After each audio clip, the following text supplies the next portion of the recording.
बोलिए श्री सदगुरुदेव की जय। सदगुरु श्री कबीर साहब जी कहते हैं,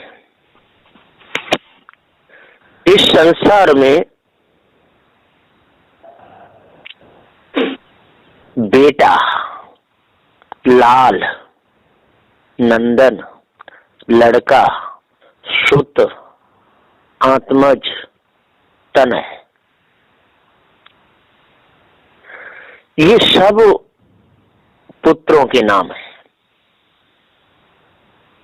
और ये सारा संबंध विषय वासनाओं का है। इसमें भूले हुए ये मेरा बेटा है, मेरा लाल है, मेरी सेवा करेगा, मेरी बात मानेगा, लेकिन नहीं, कोई किसी की बात नहीं मानता है, न कोई सुख देता है। ये सारा बंधन विषय वासनाओं का है और जब तक हम इस भेद को पूरा नहीं समझेंगे तब तक हम वासनाओं में सारे समय को बर्बाद करते रहते हैं। जो स्त्री रूप है, जो पुत्री है, उसे बेटी भी कहते हैं, लड़की भी कहते हैं, सुता भी कहते हैं, कन्या भी कहते हैं, आत्मजा भी कहते हैं, तनुजा भी कहते हैं। बड़े प्रेम से पालते हैं माता पिता।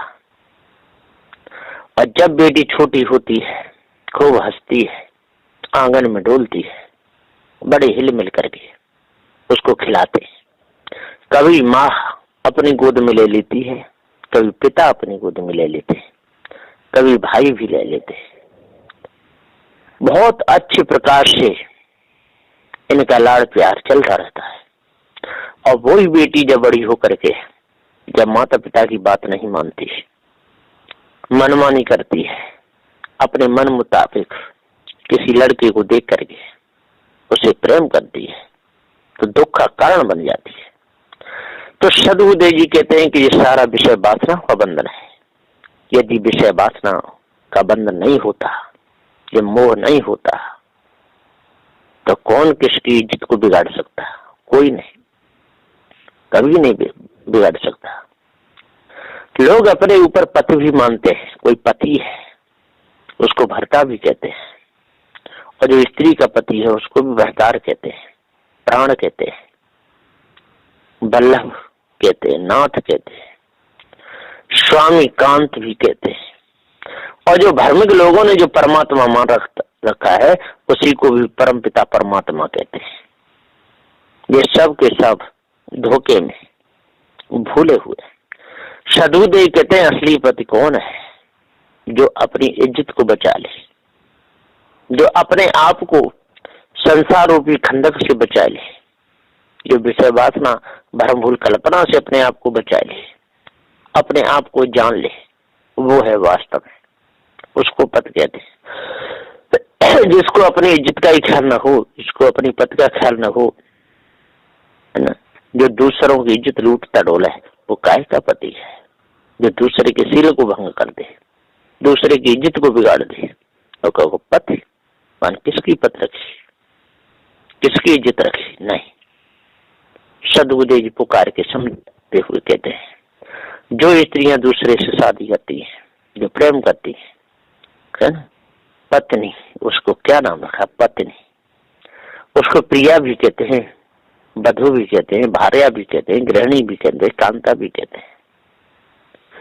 सदगुरुदेव जी पुकार के समझाते हुए कहते हैं कि जब तक हम अपने आप को नहीं जानेंगे और तब तक हम विषय वासना में रत रहेंगे, हम किसी के पति बनेंगे, किसी को पत्नी बनाएंगे। और जब हमारी कामना की पूर्ति नहीं होगी तो छोड़ भी देते, त्याग देते, दूर कर देते। सदगुरुदेव जी पुकार के समझाते हुए कहते हैं कि कोई झूठ बोलने में पारंगत होता है, कोई मिठाइयां बनाने में पारंगत होता है, कोई लकड़ी के काम में पारंगत होता है, कोई मिट्टी के काम में पारंगत होता है, कोई लड़ने झगड़ने में पारंगत होता है। पारंगत लोग बहुत होते हैं। चतुर, पारंगत चतुर को भी कहते हैं। चालाक भी कहते हैं, कुशल भी कहते हैं और दक्ष भी कहते हैं। सद्बुद्धि जी पुकार के समझाते हुए कहते हैं कि जो चतुर है, चालाक है, कुशल है, लेकिन उसको अपने आप का ज्ञान नहीं, पारक ज्ञान नहीं, तो समझो किसी चीज में वो पारंगत हुआ ही नहीं। जब निज को जान जाए और जड़ चेतन का जिसको ज्ञान हो जाए, जिंदा मुर्दे की जिसको पहचान हो जाए, इस ब्रह्म परमात्मा की कल्पना जिसकी छूट जाए, पवित्र शुद्ध साफ मन से संत गुरुजनों की संगति करे, जिसे पार ज्ञान हो जाए, समझो वो पारंगत है। और पानी की खोज में पानी की पहचान करने लगे, ये पानी अच्छा है, ये गंदा है, वो कोई पारंगतता नहीं है ना। मिट्टी की पहचान कर ले, काय की पारंगतता है। सद्बुद्धि जी पुकार के समझाते हुए कहते हैं, कोई मुर्गा मुर्गी मारने में पारंगत होता है, कोई मछलियों को मारने में पारंगत होता है, अपनी अपनी पारंगतता अलग अलग है। लेकिन जो पारक ज्ञान जिसको पूरा हो जाए, जड़ चेतन का जिसको पूरा ज्ञान हो जाए, भ्रम इसके अंदर से निकल जाए, समझ लो वो पारंगत है।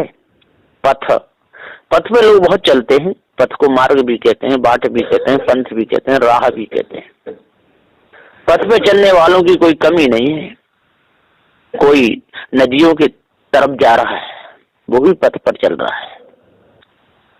कोई काशी मथुरा हरिद्वार जा रहा है, वो भी पथ पे चल रहा है। कोई गंगा यमुना नहाने जा रहा है, वो भी पथ पे चल रहा है। पथ सब के अलग अलग, लेकिन सद्बुद्धि के सही पथ क्या है? जो चोरी त्याग दे, हिंसा त्याग दे, विचार त्याग दे, समझ लो वो सही पथ पर चल रहा है। जो अपने से बड़ों की इज्जत रखे, कभी भी किसी को धोखा ना दे और सही न्याय नीति से चले, समझ लो वो सही पथ पर चल रहा है। लेकिन लोग चलते तो हैं लेकिन चलना नहीं जानते, कहते तो हैं लेकिन कहना नहीं जानते, उठते तो हैं लेकिन उठना नहीं जानते, बैठते तो हैं लेकिन बैठना नहीं जानते, बोलते तो हैं लेकिन बोलना नहीं जानते। पथ भ्रष्ट हो जाते हैं, पथ से गिर जाते हैं, बेचारी बन जाते हैं, चोर बन जाते हैं, लवार बन जाते हैं, हिंसकी बन जाते हैं। यानी क्या ऐसे ऐसे कर्म करते हैं कि जो बताने लायक, मुख से बोलते भी नहीं बनते। ऐसे ऐसे भ्रष्ट कर्म कर जाते हैं, अपनी माँ बहन बेटी को भी नहीं चूकते। ऐसे ऐसे लोग होते हैं इस संसार में। तो सद्बुद्धि जी पुकार के समझाते हुए कहते हैं कि पर्वत, गिरी को भी पर्वत तो गिरी भी कहते हैं, नग भी कहते हैं, शैल भी कहते हैं, पहाड़ भी कहते हैं। जो पर्वत के समान अड़ग रहता है, जो पर्वत के समान गंभीर रहता है, जो पर्वत के समान किसी प्रकार से डिगता डिगाता नहीं, वास्तव में वही मनुष्य है। तो सद्बुद्धि जी पुकार के समझाते हुए कहते हैं, जो डिग जाए, जो हिल जाए, जो फंस जाए, जो फंसावे, समझ लो वो पर्वत के समान नहीं हो सकता है। इसलिए सद्बुद्धि जी हम पुकार कहते हैं कि पार ज्ञान एक ऐसा ज्ञान है कि जिसको पाने के बाद में फिर किसी को पाने की कोई आवश्यकता नहीं रहती है ना। नौकर को सेवक भी कहते हैं, कहीं कहीं दास भी कहते हैं, परिचारक भी कहते हैं, अनुचर भी कहते हैं, भृत्य भी कहते हैं। तो समझ लो कि जो नौकर है वो सेवक कैसे हो सकता है? सेवक कभी नौकर नहीं होता है। और जो नौकर है तो सेवक नहीं, और सेवक है तो नौकर नहीं। सेवक सेवा के बदले में कुछ लेता नहीं है, सेवा ही मांगता है। और नौकर सेवा के बदले में तो क्या मांगता है? वेतन मांगता है। जो सेवा के बदले में वेतन ले, जो सेवा की कीमत ले, समझ लो वो नौकर है, वो सेवक नहीं हो सकता। इसलिए सद्बुद्धि जी पुकार के समझाते हुए कहते हैं, आज कितना अच्छा समय मिला है, और ऐसे सुंदर समय को हम यदि धोखे में निकाल दें, हम अपने आप को भ्रम में रखें, तो समझ लो कि हमसे बड़ा दोषी और कौन है दुनिया में। हम बहुत बड़े दोषी हैं, हम बड़े लाचार हैं, बड़े हम क्रूर बने के काम करते हैं, सत्य न्याय निर्णय से चलते ही नहीं, और कहते हैं कि हम सेवक हैं, हम दास हैं। नहीं, वो न सेवक हो सकते न दास हो सकते, वो तो बिल्कुल पक्के नौकर हैं। तो सदगुरुदेव जी यहाँ पुकार के समझाते हुए कहते हैं कि अपने आप को जानना चाहिए और धोखे से बचना चाहिए। जब हम धोखे से बच जाएंगे तभी हम अपनी नौका को सही चला सकते हैं। नौका जलयान को भी कहते हैं, पोत को भी कहते हैं, नाव को भी कहते हैं, बेड़ा को भी कहते हैं, तरी को भी कहते हैं और तरनी को भी कहते हैं। तो वास्तव में नौका क्या है? ये नौका अपनी ये देह है। इस नौका को कभी विषय वासना भ्रम भूल कल्पना में न डूबने दे। इस नौका को कभी भी किसी को मारने काटने में न लगाए। इस नौका को सही पथ पर चलाएं। इस नौका को सत्संग की तरफ चलाएं। इस नौका को पार की संतों के पास में ले जाएं और पार की संतों से जड़ चेतन का भेद समझ लें। और जब हम जड़ चेतन का भेद समझ लेंगे तब समझ लो कि हमारा मन निर्मल हो जाएगा। हमारे मन में फिर विषय वासना भ्रमफूल कल्पना मोहमता आसक्ति नहीं आएगी। एकदम सुंदर। यदि ऐसा नहीं हुआ तो हम मानव से दानव बन जाएंगे, है ना? दानव बन जाए, दानवता हमारे अंदर आ जाएगी ना। दानव, राक्षस को भी दानव कहते हैं, दैत्य को भी दानव कहते हैं, निशाचर को भी दानव कहते हैं, असुर को भी दानव कहते हैं, रजनीचर को भी दानव कहते हैं और तमीचर को भी दानव कहते हैं। तो दानवता त्यागे बिना मानवता नहीं आए और मानवता धारे बिना दानवता नहीं जाए। इसलिए सज्जनो ज्ञानी हो विद्वान हो 4 वे 6 7 18 प्राणों के ज्ञाता हो, दानवता को त्यागना चाहिए। और वास्तव में मानवता जिसने धारण कर ली तो समझ लो कि उसके अंदर से राक्षसपना, दैत्यपना, निशाचरपना, असुरपना, रजनीचरपना, तमीचरपना निकल जाएगा। वास्तव में वो किसी को भी कभी सपने में भी कष्ट नहीं दे सकता। यदि ऐसा नहीं किया तो दुख ही देता रहेगा और दुख सहता रहेगा। दुख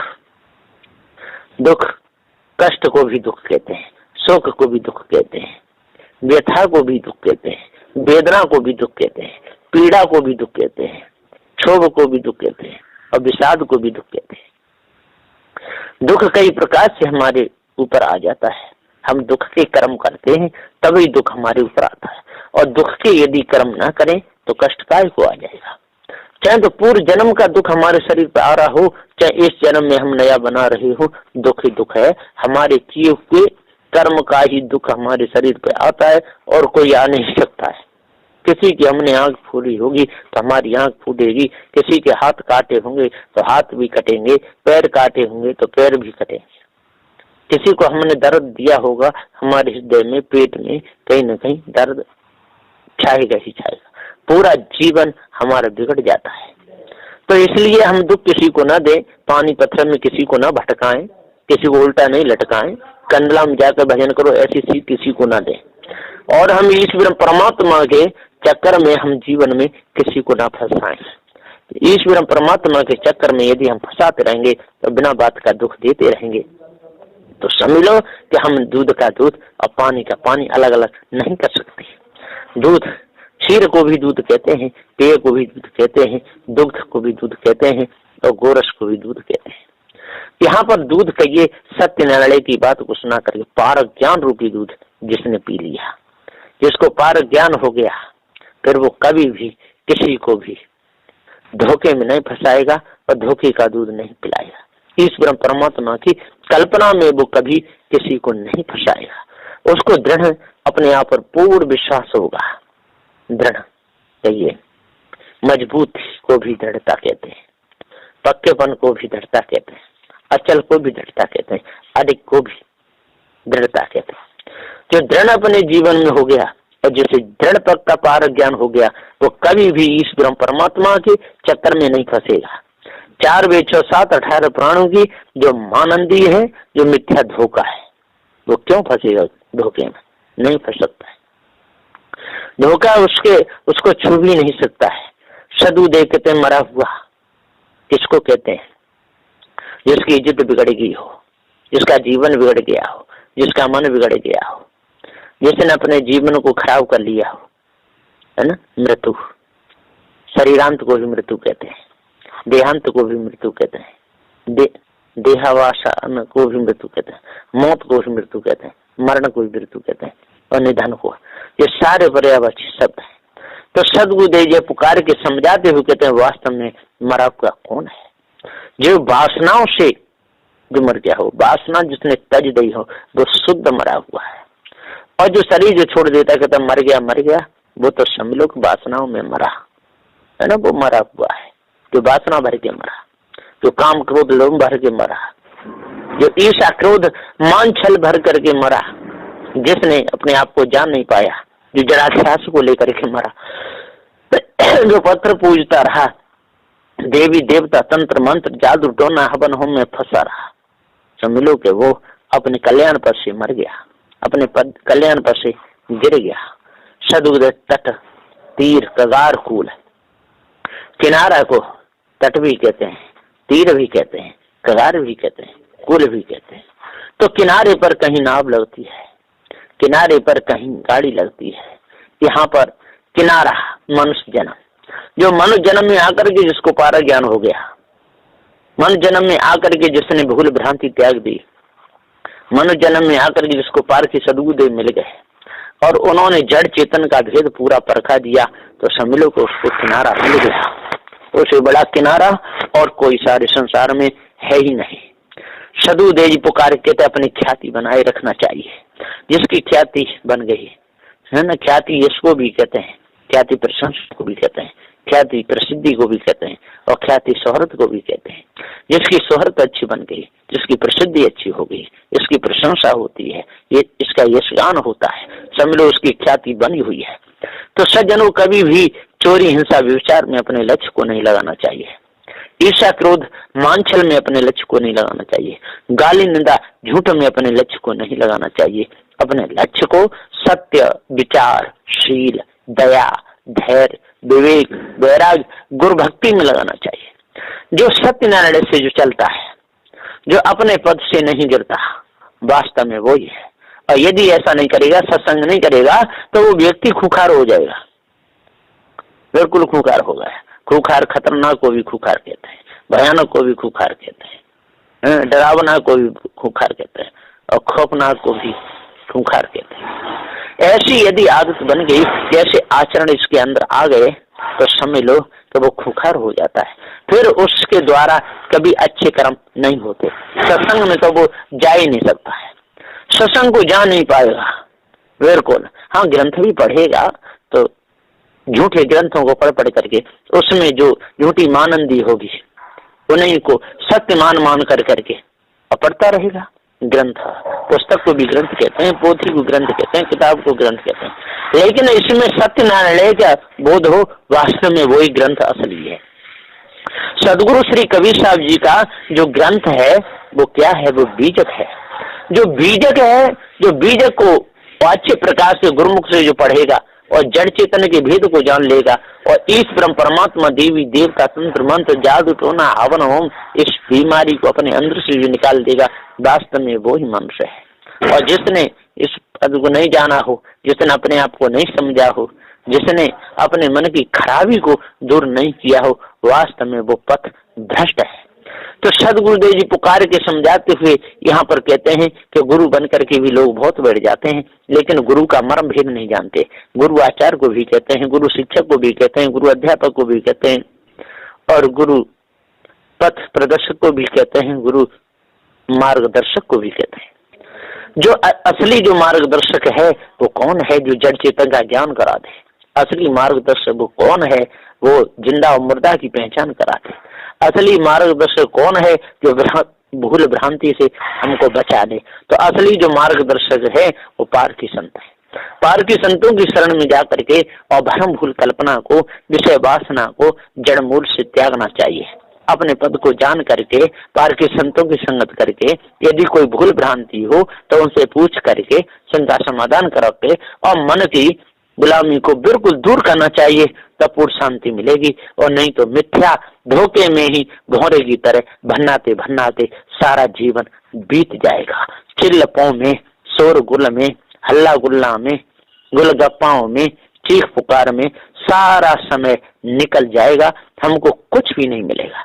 इसलिए हे भाई ज्ञानियों, हे विद्वानों, 4 वेद 6 7 18 पुराणों के ज्ञाता हो, अपने आप को जानो और भूल भ्रांति को दूर करो, तब पूर्ण शांति मिलेगी। नहीं तो मिथ्या धोखे में जीवन चला जाएगा। बस इन्हीं वचनों के साथ में मैं अपनी वाणी को विराम देता हूँ। बोलिए श्री सद्गुरुदेव की जय।